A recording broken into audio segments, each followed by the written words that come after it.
Hello, my name is María Torres, and I'm going to talk to you about veganism. Have you ever considered becoming vegan?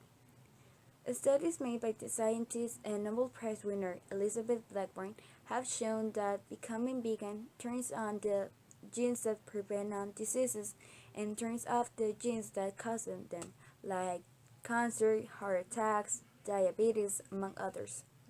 But veganism not only helps in a person's health, but also in decreasing the amount of greenhouse gases that are exposed to the atmosphere or the decreasing of poverty in our planet.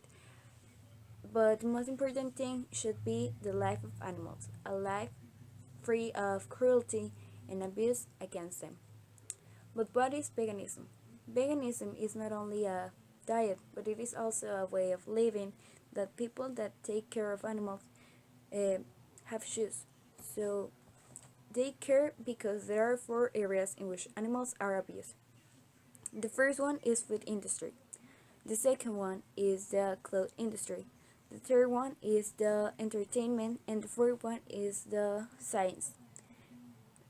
In the food industry, people for ethical treatment of animals, in short words, PETA, have proved that in important companies, some animals are abused in many bad ways. For example, chickens that are cut their throats when they are still alive, or people cut them to bleed out, but they are conscious, so it should be a crime because they are living things that feel like us, so they are feeling all the pain when they are cut. The second one was clothing industry, so it is similar to the food industry.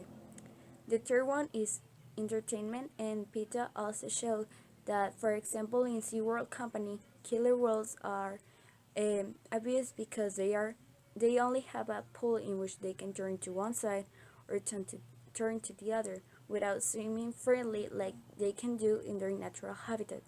So they are also harmed in the wish that, for example, they pass hours without being fed because people let them be like that until they learn the exercise for the show that they are going to present correctly.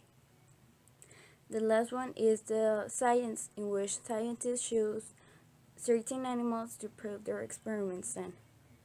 And because they have a different type of skin and a different system, they have different reactions, and for us it can be natural to prove medicine on, but for them it can be harm.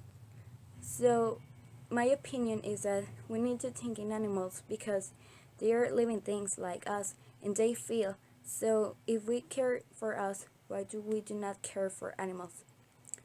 The second and the third point that I'm going to talk about is poverty and contamination. In those points, I'm going to explain you with an example. Imagine that there's a cow and you need to feed the cow for a living, right? So you spend money on 13 pounds of grain and the cow feed on them. So you spend money on the grain and then you are going to spend money on the cow because you are going to feed an end. So why do we spend money if in something that we are going to waste? So it will be better if we only eat those grains directly by ourselves and not by the cow. And this helps not only in the economics but also in contamination, because when eating those 13 pounds of grains, the cow only produces 1 pound of meat. So it would be better because in all the time processing, the cows uh, expel some gases, greenhouse gases, for more exactly, which is methane, and it is 12 times worse than carbon dioxide. So our planet will be cleaner, economics will arise more, our health will be bigger, will be better, and animals will not suffer. That's why veganism is the best way. And I am not going to try to convince you and to change your life only because of my idea, but I invite you to take conscience about what is happening and what is happening to animals. because they suffer like us. So think about it. And before you ask a person why he or she is vegan, ask yourself why you aren't vegan. Thank you.